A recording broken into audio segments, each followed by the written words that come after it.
আসসালামু আলাইকুম। সবাই কেমন আছেন? আমি আর এই যে আমার ব্রাদার দুজনে এই যে দেখতে পাচ্ছেন রাত্রে, গভীর রাত্রে দুজনে বসে আছি। আসলে দুজনের কষ্টের কথা আর কার কাছে শেয়ার করব? কষ্টের কথা তো আসলে শেয়ার করে কোনো লাভ নেই।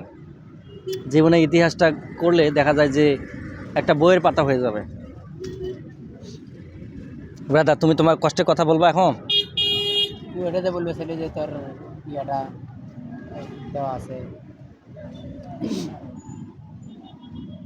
আমি সবার কাছে একটা জিনিস শেয়ার করতে চাই, এটা আমার হয়তো বা ভবিষ্যতের জন্য হয়তো কাজে লাগতে পারে।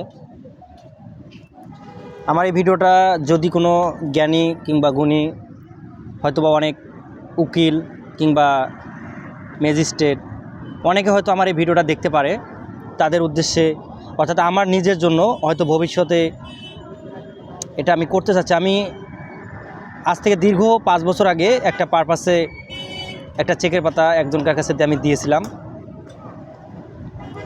তার কাছে আমি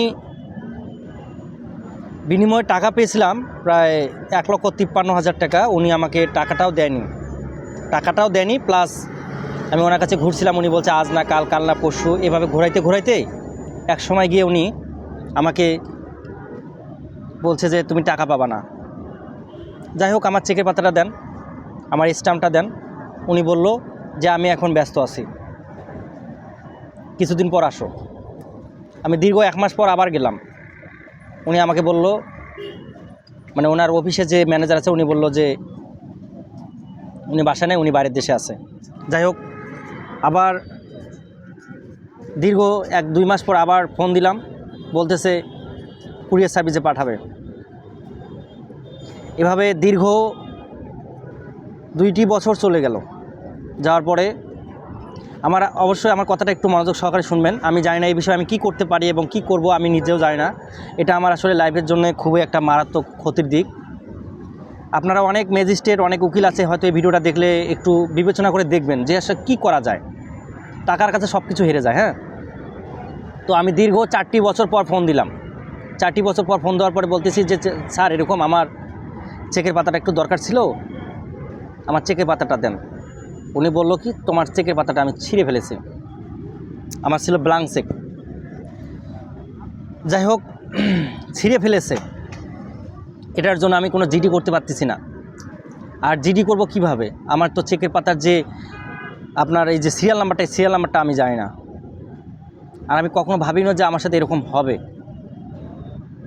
তো এটা নিয়ে যদি আমি জিডি করতে যাই, যদি পরবর্তীতে যদি কোনো করতে চাই, ওই লোকের কাছে যদি এই জিডির কোনো খবর যায়, তাহলে কিন্তু ওই লোক কিন্তু আমার বিষয়ে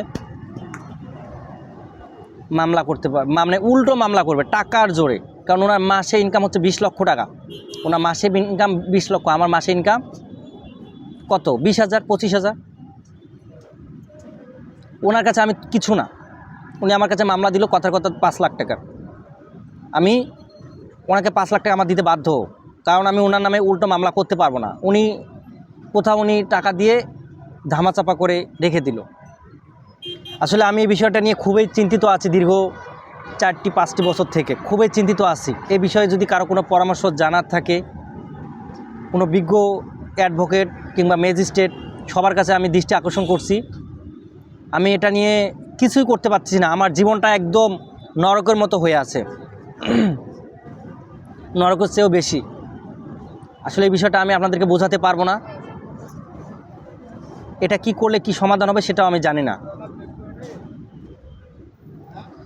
এতটুকুই সবার কাছে আমার জানার ছিল।